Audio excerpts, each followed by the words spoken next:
impressions of the camera I'm shooting on right now, which is the Sony FX3. This is what they say is most content creators / filmmakers dream camera is this FX3. So I've had my hands on this thing for about 2 weeks now, thanks to my business partner Marcus. He was able to get a hold of one for a good deal, so I've been playing with it for the past 2 weeks.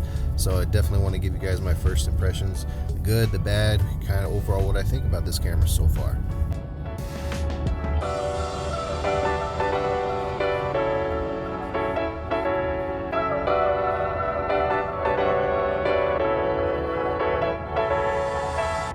Alright, ladies and gentlemen, just got done working out, so let's start talking about some of the positive things about this camera, the Sony FX3. And if you can't tell from the beginning of this video, it's going to be the low light performance. This is something that's documented for this camera, along with the Sony A7S III, even the ZV-1. They all share the same sensor. The low light performance is amazing. Right now I'm shooting in my car, no lights. Outside it's blue hour right now, so the sun's not even up, so there's not really much light at all, and the shot is lit up very well. I got up at the second base ISO of 12,800. My lens is f1.4, and it looks great right now. I mean, I don't know really what else to say. The low light performance on this thing is amazing. I only shoot in the base ISOs because it does start introducing a lot of noise once you start going away from those base ISOs, but cleans up at 640 and the 12,800. So yeah, I mean, the low light performance is amazing. I've used this thing several different shoots already in lower light conditions, and it's amazing how clean everything looks, especially at the high ISO of 12,800. So yeah, the low light performance is amazing. I don't really need to say much else.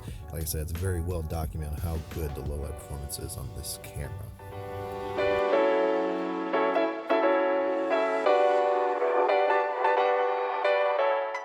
All right, ladies and gentlemen, so let's talk about another positive when it comes to the Sony FX3. And we're going to talk about the video functionality of this camera. It has a plethora of video recording options, 10-bit, all 10-bit, 4K up to 120 frames per second with no to very minimal crop. You have DCI 4K, you have the ability to record 6K RAW to an external recorder, you have the built-in fan to help with overheating, you have all the tally lights all over this camera to know that you are recording, and there's so many other things but that make this thing a great video camera. But I know I'm kind of building up the tension here, but they finally added the shutter angle to this camera and the FX30. For any manufacturer, Sony, I'm talking to you, I don't know why you just don't add that to all of your cameras that record any kind of high quality video. Don't just limit it to your cinema cameras. That is one thing. There's not a lot of things I miss from leaving Lumix. Lumix is great, but they had shutter angle in pretty much every single camera I ever owned from them, and I missed having that. I missed having that to set your shutter angle to the 180 degree rule, and then when you change settings, whether it's 4K 24 or 4K 60, 4K 1, whatever it is, I don't have to worry about setting my shutter speed because the shutter angle is already set to that 180th degree rule. I love that they added that. Once it was out, I put it on this camera, and I've never worried about my shutter speed ever again. So Sony, if you're listening, you're probably not, but if you happen to come across a video, and I know I'm not the only one to say this, put shutter angle on all of your cameras that record high quality video. I don't know why you guys don't do that. Don't just limit it to your cinema cameras. Come on, guys. All right, ladies and gentlemen, it is the next day. I'm on the road to go shoot this week's podcast episode, and I'm going to continue talking about the FX3. And I've already covered some of the highlighted features, the low light performance, the video centric features this thing has, as far as all the recording options, all that good stuff, the codecs, blah blah blah, all the stuff already covered. I'm not going to go back into it. There's not a whole lot more I'm going to go over as far as positives, because I've covered so many of them in my previous previous FX30 videos, you know, the build quality, the mounting points, the tally lights, you know, the internal fan, that kind of stuff. So I mean, I've covered that stuff multiple times. I want to talk about, you know, some aspects of this camera that, you know, could be a little bit better. And first one I would say is the autofocus. And then let me preface this by saying the autofocus is amazing. It's very good. It's very sticky. But after using the FX30, using the Sony A7 IV, started messing with the Sony ZV-E1. Just recently got that, so there'll be a video coming on that as well. Those autofocus systems are definitely better than this. You know, this came out in 2021, I believe. It was its release date, yeah, 2021. And, you know, it has, you know, the older Sony autofocus system, which, again, is still very good, but just when you compare it to the newer models that have come out, it's definitely not as good.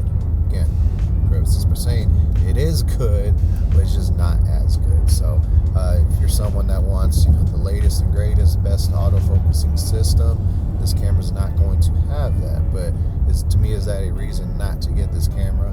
No, it's definitely not. Second negative is the price tag on this thing.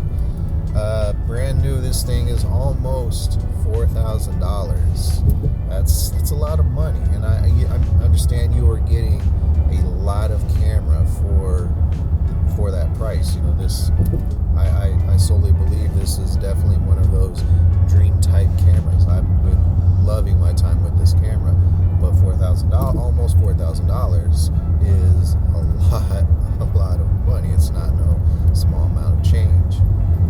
So that can definitely be a negative for some people, especially when you can go down to the Sony A7S3, which is basically the same camera, just a different body. The Sony ZV-E1, you know, you're gonna be missing out on a couple things on that you're not gonna get on this or the Sony A7S3, but you're gonna get the same video performance as far as image quality, codecs, frame rates. There's some things that won't be included in that. Again, I'll cover that in a future video. But for the most part, you're going to get a lot of the same functionality as far as what you're going to get as far as image quality out of with that camera as well. So, you know, those are really the two main things. You know, I'm not going to go in the photo. People will talk about the 12 megapixel sensors, not enough for photos. You're not buying this camera for photos. Let's just be real. You're not buying this camera to take photos. You're buying this camera because you want to shoot 99% of the time video. So, yep, that's pretty much as far as, you know, a couple negatives, the two that stick out to me the most. Alright, ladies and gentlemen, so I just want to kind of wrap up this video and just talk about, you know, my initial thoughts on this and whether this really is that dream camera for content creators / filmmakers. And overall first impressions is it's a beast. I love this camera. This wasn't a experience that was like just completely blown away, but what I will say, I mean, I am blown away. I love everything this camera does. I shouldn't say I wasn't blown away. I am blown away by everything this thing does. But what it was more for me was almost a reintroducing to how great this camera is, because like I said, I have owned the A7S3 in the past and I love that camera. I loved everything that camera could do video wise, and this thing just does it and just, you know, goes up a little bit, you know, with the internal fan, the build quality, everything like that. So it was more of a reintroduction. But yes, I do think this is right now the dream camera you can get as a content creator, as a filmmaker. Yes, there are other options you can get for a little bit cheaper that's gonna give you the same image quality, such as the A7S3, such as the Sony ZV-E1.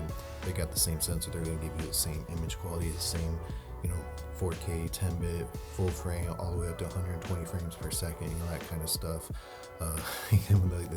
The magic sauce that you need to create that amazing looking videos, they're all gonna have that for a little bit cheaper price. But if you can swing it, I definitely think this is just one of those cameras that are just you can't, if you can get it, you can't pass it up. It's an amazing camera. I see this thing, even though it's 4 years old, I see this thing still being relevant for, you know, the next 3, 4, 5 years. It's an amazing camera. It's a beast. So yeah, I mean, if you can do it, by all means do it. I'm looking forward to keeping on creating content with this thing. It's, man, I can't say enough good things about it. But anyways, guys, that's kind of my first impressions, the goods, some of the negatives, and just my overall thoughts. Hope you guys enjoyed it. I'll see you next time.